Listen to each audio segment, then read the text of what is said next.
Hey there, it's Erin with Time Saving Templates, and in this video I'm going to go over a question that I get a lot, which is what template would I recommend for your situation for tracking your rental properties? And I have several options that are going to depend on how you prefer to enter and track your data.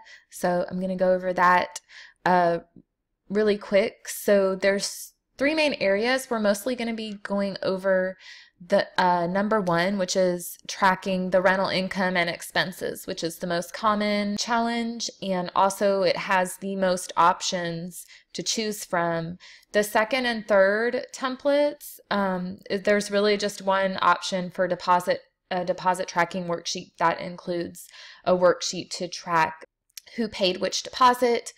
Are you deducting anything from the deposit, and also a refund form where you can list out the items you're deducting and how much is owed back. And then also the rental analysis template is to compare 3 different properties and kind of gives you just ballpark estimates on what you could possibly get as a return on each property, so you can kind of compare and decide which one is a better investment. So those are 2 and 3, but I'm mostly going to be going over the options for number 1 with the rest. These are the 3 main options. I have them. A is the Landlords Template, which actually goes up to 30 properties now.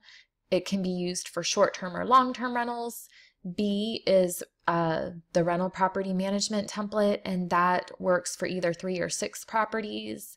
And option C is for specific for if you rent through Airbnb, Vrbo, or HomeAway. So I'm going to go over the options within each one of these options. Okay, so the first one we're talking about is option A, the Landlords Template. And really, if you have up to 30 properties, this is the only one that will work for, a higher amount of properties. But it's also very flexible. You can use it for short-term or long-term, and you enter the rental income as it occurs. So you can enter as many times as you need to within 1 month, different renters. Let me just show you a quick preview of that actual template. So this is the Landlord Template, and it has the different tabs at the bottom for each property. So each property has its own page, and then there's a summary page which lists out the annual totals. But within the property pages, it's going to have a monthly breakdown of total income and expenses. And this is where you would enter the rental income, and then you'd scroll right and enter the expenses, which comes with a lot of categories, and you have up to 8 blank categories. If you want to add a new category, you would add them here in Rental 1, and they would automatically get populated in all the other pages and in the summary page. You just have to enter it once. So going back to the slide, pretty much summed up everything with that. Now the different options within the Landlord Template, you'll see that this was a 5 property version. It goes up to 30 properties. You also have the option for the standard, which was in the 5 property version, or a remaining balance upgrade, which looks like this. You have a few extra columns here. So the remaining balance upgrade is only available as an upgrade in the 5 property or the 15 property versions. Right now, I'm working on adding that to the 25 and 30 property versions. But basically, if you go with the upgrade for tracking the remaining balance, you'll still enter the rent that's been paid, but you also need to enter the rent that you're charging them. So you have to enter their monthly rate that they're being charged and any late fees they're being charged. And then it's going to calculate the difference between the two, and it's going to carry it over each month. So that is one upgrade option. So with the remaining balance, it has those few extra columns. And if you go back to the original, it doesn't have that. It just tracks whatever you enter, and you can enter that they paid a late fee and enter it as rent paid here. and it's all going to get added up into the total rental income, but it's not going to be carrying over any remaining balance. So that is a quick overview of the landlord template, but we do have a more detailed example of that template. But moving on to the next, option B is more for long-term rentals, and I have an option with either 3 or 6 properties. So the difference with this one is you're going to enter the monthly rent that they pay one time, and it's going to populate that amount in all 12 months. And then if you increase the price, you know, you can add an effective date. And this date is set at 2013, but that's just going to cut so that the formulas will work correctly, but it's just going to display the month and day. So then the rate increased in May. So this is good if you don't want to be having to enter the amount they paid each month, and but it's also assuming that they are paying the rent, you know, each month. If you have someone that's getting behind or something, then you can come in here and you can override. So if April, well, they didn't pay the full amount, you can override it and put in a different amount. And there's also an option here for standard monthly expenses. And this page with the standard expenses also comes with the landlord template in 10 property version and up. It has it as an extra page in there. If you have a maintenance fee that you are paying every month, you can enter it here. You just enter it one time and it populates in all 12 months for you. And there isn't a monthly summary with this version. It's just going to do an annual total on the summary page for each property. And you entered the property names here so you can keep track of that. After you enter the property name here, then when you're entering either the standard monthly or the variable expenses, you enter all properties on one page, but you just select from the drop down which rental a particular expense is applying to. And then you can just enter it like that, and that gets added into the summary page. Also, this is showing up because if you have to enter something for the property name, and then it will zero that out. That is the rental property management template. Let me just make sure I went over everything. There's 14 expense categories. There's only a spot for 2 extra categories. I try to use all the categories that come in the Schedule E. So that sums up that one. Now the third option, option C, is for if you want to actually import the rental income from Vrbo, Airbnb, or HomeAway.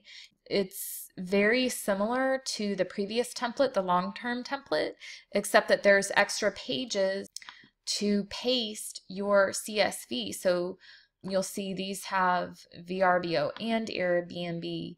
What you would do is log into Vrbo and download a report from Vrbo. Then you copy and paste it into rental 1, if that's your Vrbo number 1. And then you also log into Airbnb, download your report from Airbnb, and paste it into Airbnb number 1. And you can do that for all 4, if you have 4. There are different combinations available that you'll see in the drop-down list for the different listings. There's a separate listing for Airbnb, but you'll see in the drop-down list that you have options to do, you know, 1 VRBO and 2 regular. The regular means it's set up, you could use it as a long-term rental where you just enter the monthly rate. That's what regular means.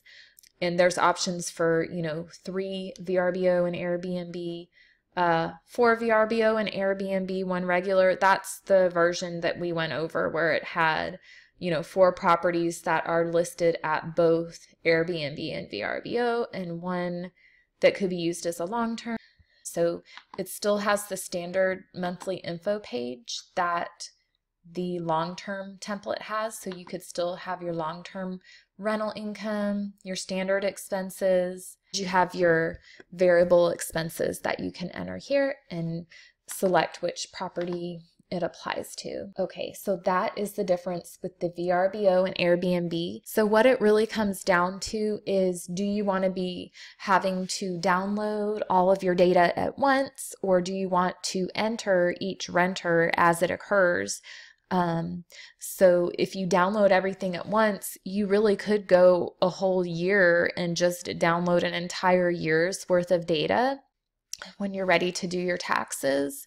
Or if it's not too much a hassle and you'd rather be entering the renters as they occur, then I would go with the Landlord Template. Okay, so those are the 3 options, and I'll link to them in the comments in the description. I'll link to them as option A, B, and C.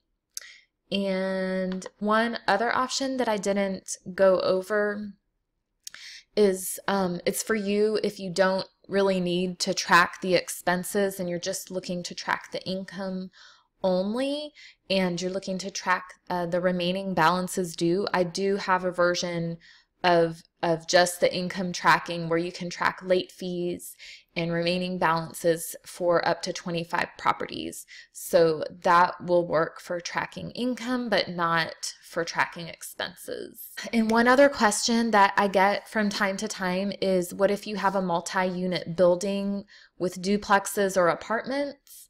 Or what I usually recommend for that is to treat each unit as a property.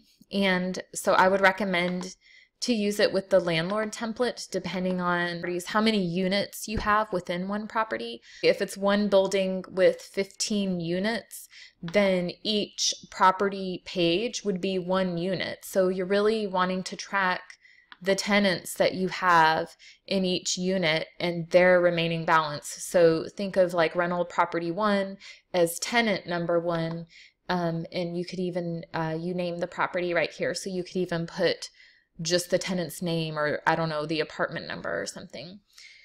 So that's what I would recommend for that. And also keep in mind that if you have multiple multi-unit buildings or something, you can save a separate version of each file. So what that would do is list out all the tenants in each building, but if you want a summary page that has, you know, all the buildings combined, you just have to see if you can fit it all into the 30 property version, and then the summary page would add up each unit, and then you could get your grand total, which adds up all the units and buildings together.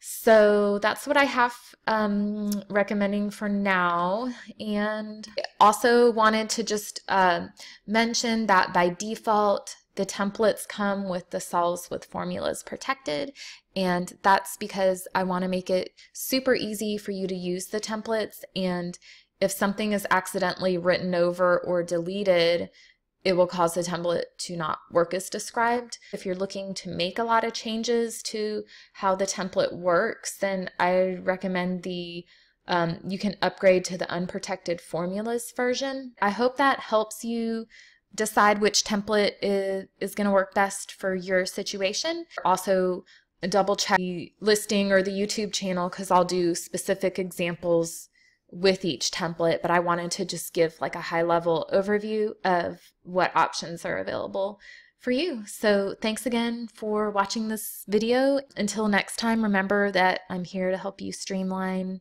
your spreadsheets and get organized with Excel and your rental properties.